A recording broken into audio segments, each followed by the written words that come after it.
Aloha, I'm Lyla Berg. Thank you for tuning in to Island Focus. We're broadcasting remotely part 2 of a 2-part series today on Hawaii's political parties. We will have a conversation about the leadership they look for in government, as well as their values and principles. Mahalo for being with us on Island Focus.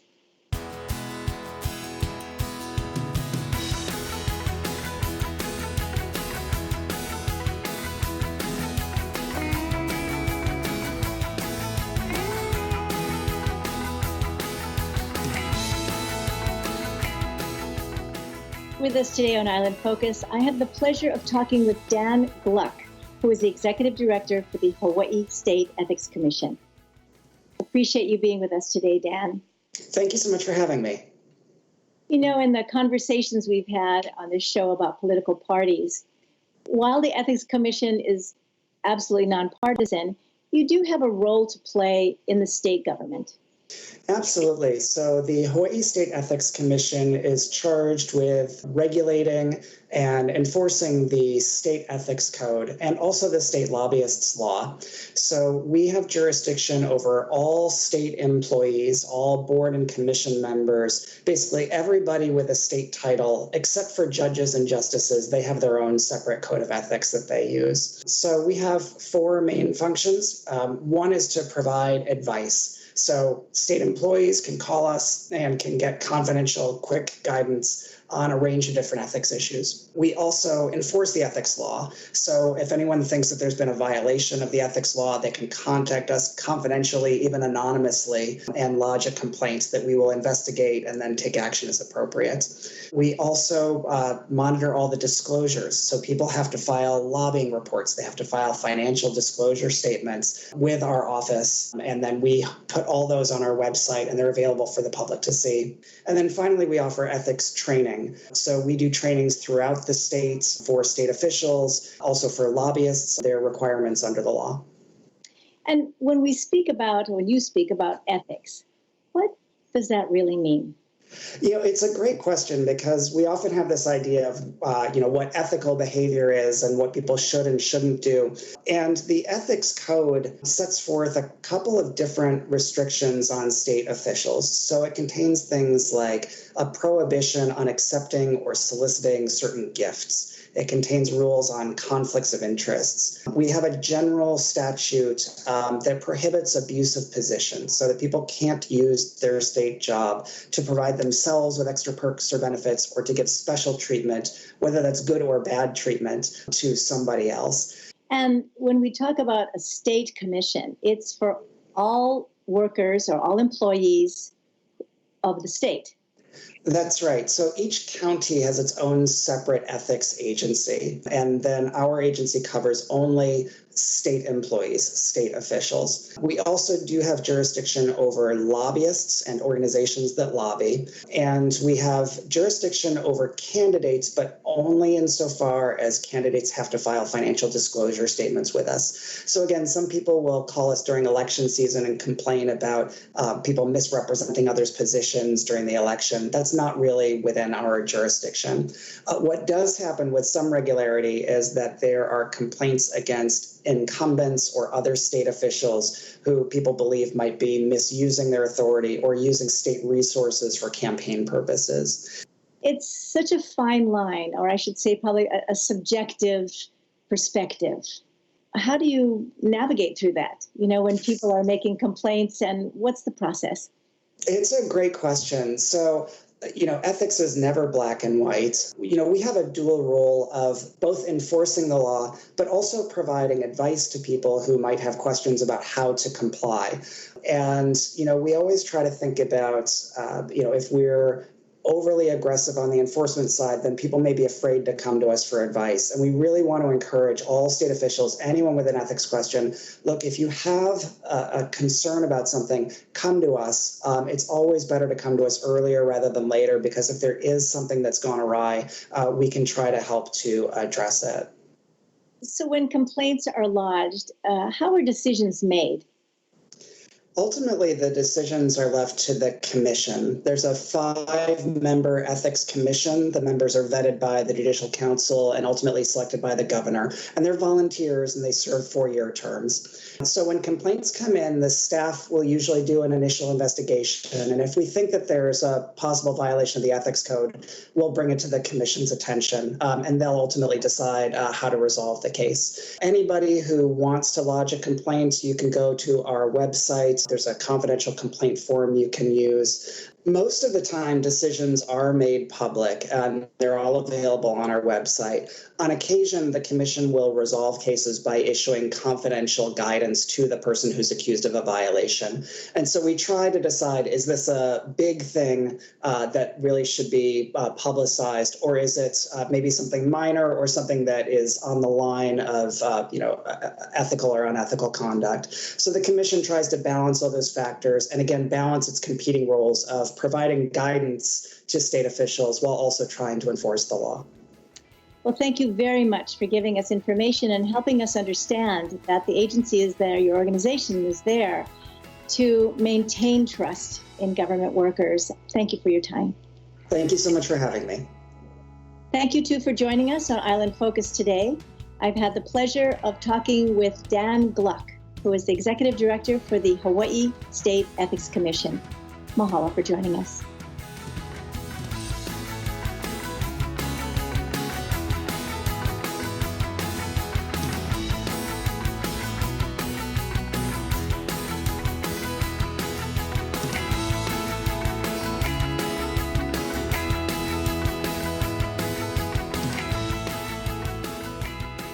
Today on Island Focus, you will enjoy meeting Sylvia Litchfield, who is the co-chair of the Green Party of Hawaii.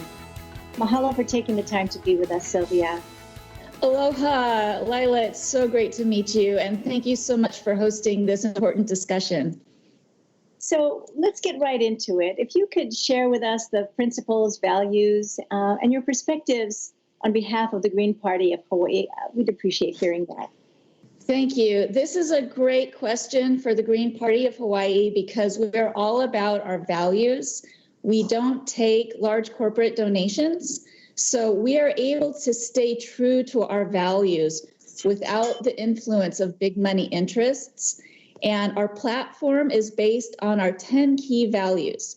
You can read about our values and our platform in detail at thegreenpartyofhawaii.org. And our values are based on these 4 pillars: grassroots democracy, social justice, ecological wisdom, and peace and nonviolence. Of course, we're most known for preserving the environment, but it really goes hand in hand with social justice and grassroots democracy. We're about putting the power back in the hands of the people. So share with us a little bit more. What does that look like in specific issues? How is the Green Party involved?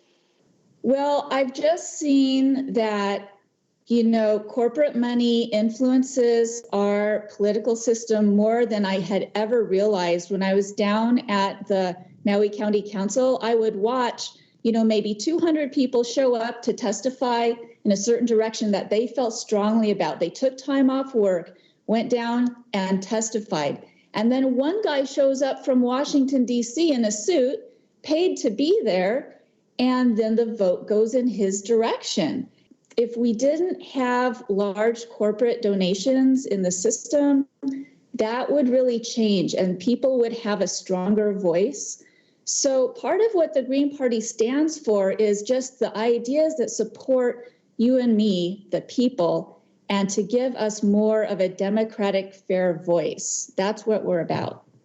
How does the Green Party show up, actually, in the community? We don't have a lot of candidates, but the candidates that we do have are putting forth the ideas that maybe other parties have yet to embrace. So, for example, Howie Hawkins was the first U.S. candidate to campaign for a Green New Deal in 2010.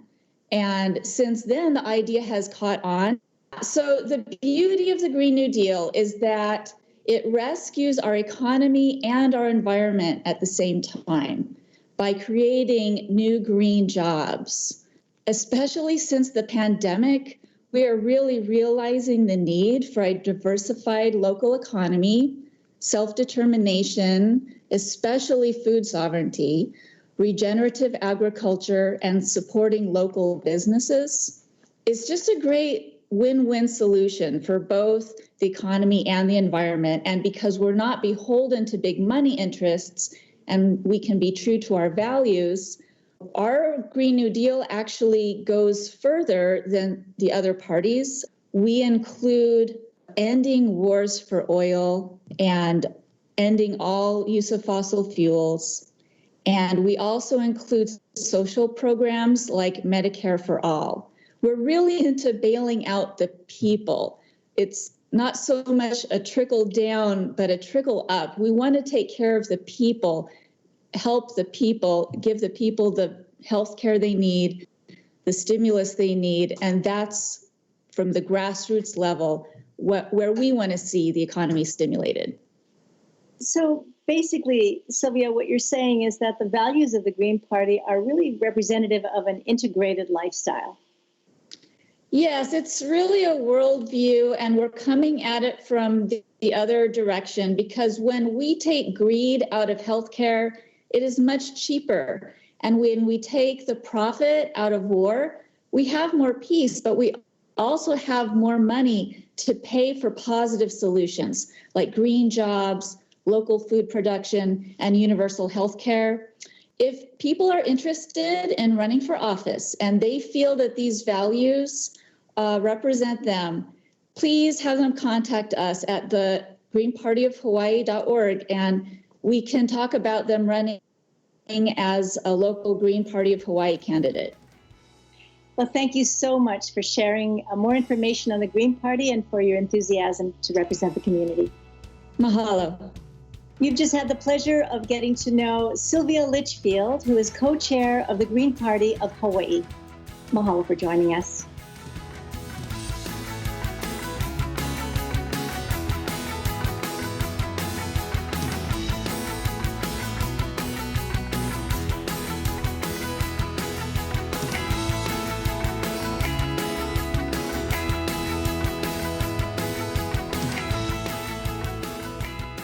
With us today on Island Focus is Tracy Ryan, who is the chair of the Libertarian Party of Hawaii. Mahalo for being with us, Tracy. Well, thank you for having me. Help us understand a little bit more about the Libertarian Party and its principles, values, and view of government. Well, the Libertarian Party is not as new as people think. We've been around since 1972, and the party in Hawaii has been around since 1976. As I understand it, it was founded by people who were protesting the Vietnam War, but were much more fiscally conservative than a lot of the other protesters were, and so they looked to do something that was a little different. Libertarianism is a large principle that comes from the Enlightenment in the 18th century and from the concept of liberty and liberalism in the 19th century.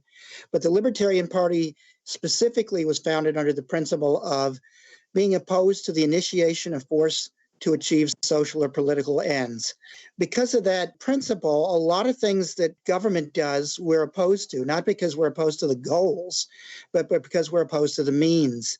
So when you're looking at goals and means, you're looking at two very different things. We're hearing a lot of people who are advocating for equality and equal opportunity and things like that. Those are things which can be achieved through a statute. You can't necessarily have equal results for people. So when we're talking about taking money from one person and giving it to the other, you're initiating force to do that. And as much as we'd like to help everybody, we think we should find voluntary and respectful ways to do it rather than coercive ways of doing it. Because once you go down the road of coercion, it's a very slippery slope. You have an entire philosophy that was very popular in the 20th century based on the teachings of Karl Marx, which is a utopian philosophy. But in practice, it became an authoritarian, abusive, horrible thing because the means then justified the ends. And so we're very much against that approach to anything, not just with government. Government is just the one entity in the community that claims a right to force people to do things. Private sector can't force you to do things. They can try to bribe you, but they can't actually use coercion. So how does the Libertarian Party demonstrate its values in the community? Well, the joke is that libertarians are made up of Democrats who went into business for themselves and Republicans who got caught smoking pot.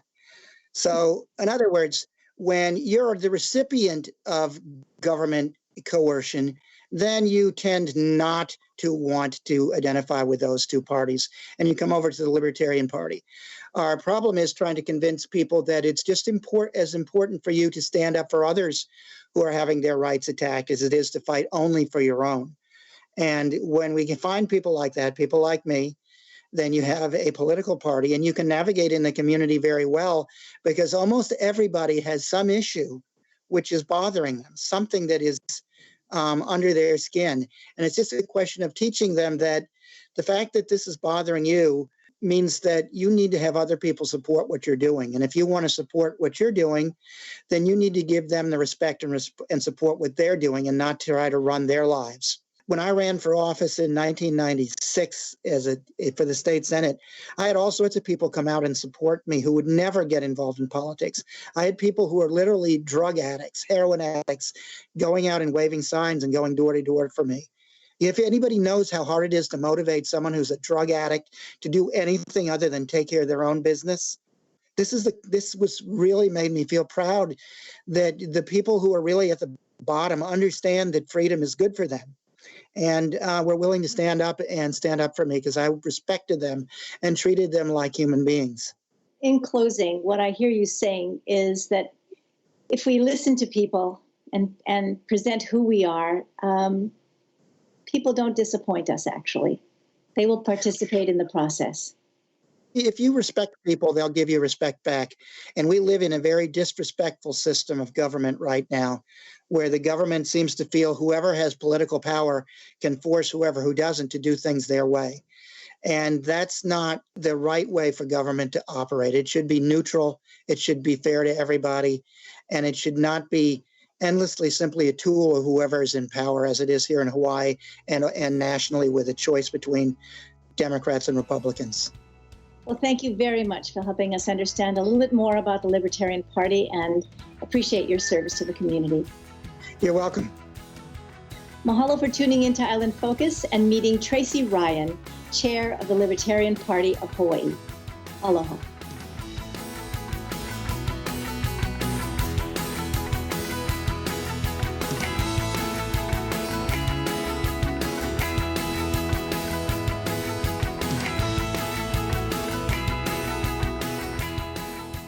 Mahalo for tuning in to Island Focus and joining me in meeting Charlene Ostroff, who is the chair of the Hawaii Republican Party. Thank you for being with us, Charlene. Aloha, thanks for having me. It's a very busy time for all of us right now. Yes. Maybe you can share with us the principles, values of the Republican Party so we can understand a little bit more of the party that you represent. Absolutely. The Hawaii Republican Party is founded on conservative principles of smaller government, less taxes, that individuals should be able to be in control of their destiny, and others more social conservative issues. In a state like Hawaii, where there are basically two parties that are visible, how can we better understand what the Republicans' message is? Well, I think that the Republican message in Hawaii has been distorted over the years. We're very proud that our ali'i were Republicans. The first congressman of Hawaii was Prince Kuhio, a Republican. And so our roots really are in Republican values. And as the years go by, just like the United States, different events and different things lead people to understand parties in different ways. So our job, and we know we have an uphill battle, but our job is to make people understand why a more conservative approach to governance would serve Hawaii. I founded the Kids Voting Program, and we talk about responsibility and obligation. But voting is more than that. You know, for me, I have twins who are 19 years old, and they voted in the last general election. And it was really all about, and continues to be today, educating about the issues and why. If they were to watch TikTok or get their headlines from Facebook or Instagram, they would not get a full grasp of what model of governance would best serve for the objectives they have. And you're doing that personally as a mom. I'm doing that personally as a mom and very, very fervently as a servant to the people of Hawaii, to let them know that the state of affairs that we're in because of the governance is because there's been one model of governance for the entire statehood.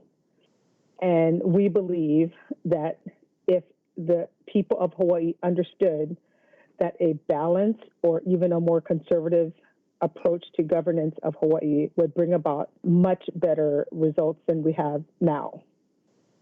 Can you speak a little bit more about the principles and of the Republican Party and help us understand when you're talking about balance? It's all about smaller government, and that government is not there to fix every problem that we have.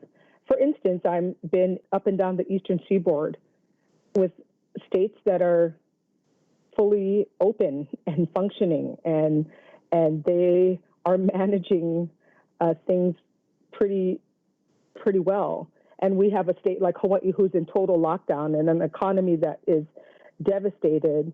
To me, it doesn't compete. It's not equal. And I can walk around many states without the pain of having government mandates to tell me what to do at every step, like we do in Hawaii. What advice from the Republican perspective can you give to young people? I would always tell young people that a competition of ideas is always better than having one party or one organization tell you how to think. And so it's always better to have several perspectives at the table that you can decide. And it's certainly better in governance, where a healthy balance of different approaches to governance is much better for the people of Hawaii. Thank you so much, Shirlene, for taking the time to be with us and sharing some of the thoughts from the Republican Party. Mahalo for having me. Thank you, too, for joining us on Island Focus today and meeting Shirlene Ostroff, who is the chair of the Hawaii Republican Party. Mahalo.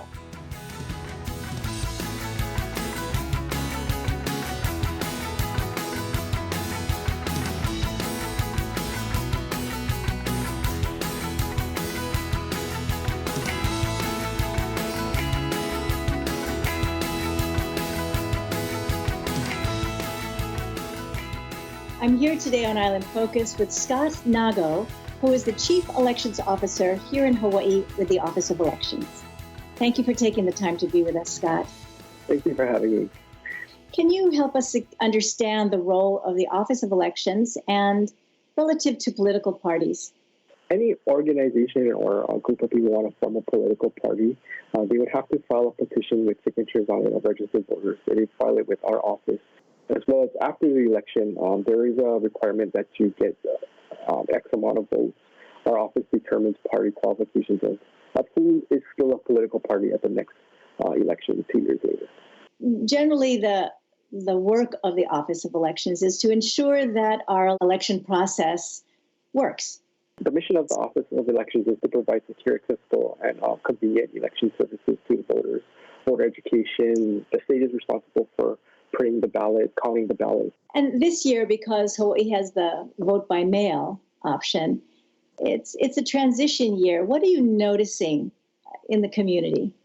This year, because of this is the first year we are voting by mail. The law did pass in 2019, so we're not voting by mail because of the pandemic. We would be voting by mail either way, but we did notice that because of the pandemic, a lot of our traditional means of reaching the voters was not available to us. So we had to find other methods of reaching the voters. We had virtual Facebook Live events, take out ads in the papers. We had commercials that we ran. It was challenging to actually reach out to the voters. Did get a lot of feedback from voters that they did see our messaging, and we didn't hear of anybody going to the polling places on election day rather than mailing in their ballots. So it's challenging to reach out, as you said, to the public. Yes. So every registered voter will get their ballot in the mail approximately 18 days prior to election. So all you have to do is fill it out. There's already an envelope that's pre-addressed, pre-postage paid. Fill it out, sign that envelope, drop it in the mail, and make sure you drop it in the mail 7 days prior to the election. You know, over the years, you've been at the Office of Elections since I've known you. What are you noticing about the voters in our state? Since 2014, more people have actually voted not on election day, so they either voted by mail or at an early walk-in voting site. Voters that I've talked to in the community have basically expressed to me that they vote by absentee mail. It's the easiest thing. They don't know why more people have to take advantage of that. They found it to be so easy and convenient that they don't want to go to the polling place anymore. That's what we thought when the legislature passed mail. I mean, we thought that making it as easy and as convenient for voters to cast their ballot, they would actually cast their ballot. And you saw that in the last primary election where over 400,000 people cast their ballot, more than ever in a primary election. What have you noticed in terms of demographics over the years of voters? In the last election, the public votes cast, 38% of those were of the 65 and older. We did notice that in the 30 and under population, the 18 to 30-year-olds, that only accounted for about 8% of the over 400,000 ballots cast. So there's definitely more than that many registered voters there under 30. Why they didn't vote, I don't know. We're trying to make it as easy and accessible and convenient for them. For some reason, we have to reconnect with them. Well, I think that's a good moment to pause because it puts responsibility on the community and schools and parents to encourage our younger generation to not only take this seriously, but to know that it matters. Our vote matters. Your right to vote, a lot of people did a lot to get you that right to vote, and I don't think it's something that people should just squander away, because a lot of people did a lot to get you to that point, and I think you should take advantage of it. Thank you so much. That's a really wonderful point to end our conversation today, and I appreciate the work you're doing and the time that you spent with us. Thank you. Thank you for having me. You've just had the opportunity to meet Scott Nag, who is the Chief Elections Officer with the Hawaii State Office of Elections. Mahalo.